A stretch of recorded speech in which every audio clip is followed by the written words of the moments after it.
नमस्कार, जय माता दी। आज हम आपको सुनाएंगे धन्य कौन की कथा। एक बार भगवान श्री कृष्ण दुर्योधन के यज्ञ में शामिल होकर द्वारिकापुरी लौट चुके थे। समुद्र के मध्य में स्थित द्वारिकापुरी अमरावती के सदर से शोभा दे रही थी। उसका वैभव इंद्र की स्वर्णपुरी के वैभव को भी लज्जित कर रहा था। उसकी छटा के सामने इंद्रपुरी की छटा भी लजा रही थी। उसके यश और प्रताप का गौरव पृथ्वी पर चारों ओर गूंज रहा था। साधारण नरपतियों की तो बात ही क्या, द्वारिका के वैभव को देखकर स्वयं देवराज इंद्र के मन में ईर्ष्या उत्पन्न हुआ करती थी। एक बार पृथ्वी के सैकड़ों नरपति द्वारिकापुरी की छटा और उसके वैभव को देखने के लिए वहां गए। द्वारिकाधीश की ओर से उन सभी नरपतियों का आदर सत्कार किया गया और उनके निवास के लिए समुचित व्यवस्था की गई। सुबह का समय था। राजसभा में सभी नरपतियों के मध्यम स्वर्ण सिंहासन पर भगवान श्री कृष्ण शोभा पा रहे थे। वे ऐसे ज्ञात हो रहे थे मानो देवताओं के मध्य में प्रजापति ब्रह्मा शोभा दे रहे हो। आकाश बादलों से आच्छत्र हो उठा, गंभीर गर्जना होने लगी और रह रहकर बिजली भी चमकने लगी। ऐसा ज्ञात होने लगा मानो प्रलय होने वाला है। राजसभा में बैठे हुए नरपतिगण विस्मित और भयभीत होकर आकाश की ओर रह रहकर देखने लगे। नरपतियों को उस समय और भी आश्चर्य हुआ जब उन्होंने आकाश में छाई हुई बादलों के भीतर से वीणा बजाते हुए देव ऋषि नारद को धरती पर उतरते हुए देखा। नरपतिगण विस्मय भरे नेत्रों से नारद जी की ओर देखने लगे। नारद ने राजसभा के मध्य में उतरकर भक्तिपूर्वक भगवान श्री कृष्ण को प्रणाम किया और विनीतता के साथ कहा, प्रभु आप धन्य हैं। सभी विभूतियों के साथ आपकी शोभा अभूतपूर्व है। नारद जी की बात सुनकर भगवान श्री कृष्ण मुस्कुरा उठे। उन्होंने कहा, हाँ नारद जी, मैं धन्य हूँ और सभी विभूतियों के साथ मेरी शोभा अपूर्व है। यह सुनकर नारद हर्ष से गदगद हो उठे। वे आनंद की तरंगों में डूबकर बोले, प्रभु मेरे प्रश्न का उत्तर मुझे मिल गया है।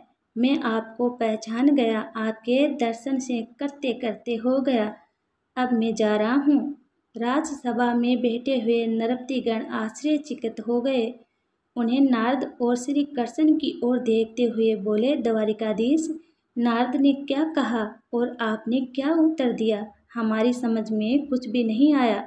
हमें नारद और अपनी बात का वास्तविक अर्थ समझाने की कृपा करें। भगवान श्री कृष्ण ने कहा, वास्तविकता तो आपको स्वयं नारद जी ही समझाएंगे। यह कहकर भगवान श्री कृष्ण ने नारद की ओर देखा। नारद अपनी ओर भगवान श्री कृष्ण की बात का वास्तविक अर्थ नरपतियों को समझाने लगे। नरपतिगण नारद की ओर देखते हुए बड़े ध्यान से उनकी बात सुनने लगे। नारद जी बताने लगे, प्रभात के पश्चात का समय था। सूर्य की स्वर्ण किरणें धरती पर खेल रही थी। मैं गंगा के तट पर विचरण कर रहा था। मेरी दृष्टि एक विशाल कुरुम पर पड़ी जो गंगा के पवित्र जल में डुबकियां लगा रहा था। मैंने कुरुम के पास जाकर उसे कहा, तू धन्य है जो दिन रात गंगा के पवित्र जल में डुबकियां लगाया करता है। गंगा के जल में डुबकियां लगाने के कारण तू देवताओं के समान पवित्र हो गया है। मेरी बात सुनकर कुरुम बोल उठा, देव ऋषि, मैं धन्य नहीं हूँ। धन्य तो वह गंगा जिसके जल में हमारे जैसे लाख लाख जीव निवास करते हैं।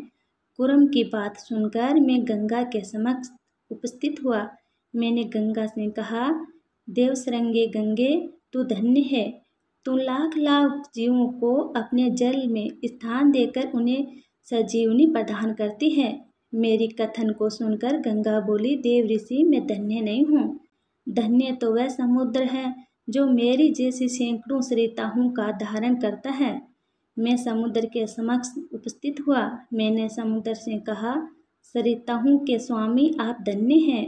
आप सैकड़ों सरिताओं को अपने भीतर स्थान देकर उनके जीवन को कर्तव्य करते हैं। मेरी बात सुनकर समुद्र बोला, देव ऋषि, मैं धन्य नहीं हूँ। धन्य तो वह मोदनी है जो हमारे जैसे बहुत से समुद्रों को ऊपर उठाए हुए हैं। मैंने मोदनी के समक्ष उपस्थित होकर उनसे कहा, वसुंधरे, तू धन्य है। तुम बहुत से समुद्रों को धारण करके उन्हें गौरव प्रदान करती है। मोदिनी ने उत्तर दिया, नारद मैं धन्य नहीं हूँ।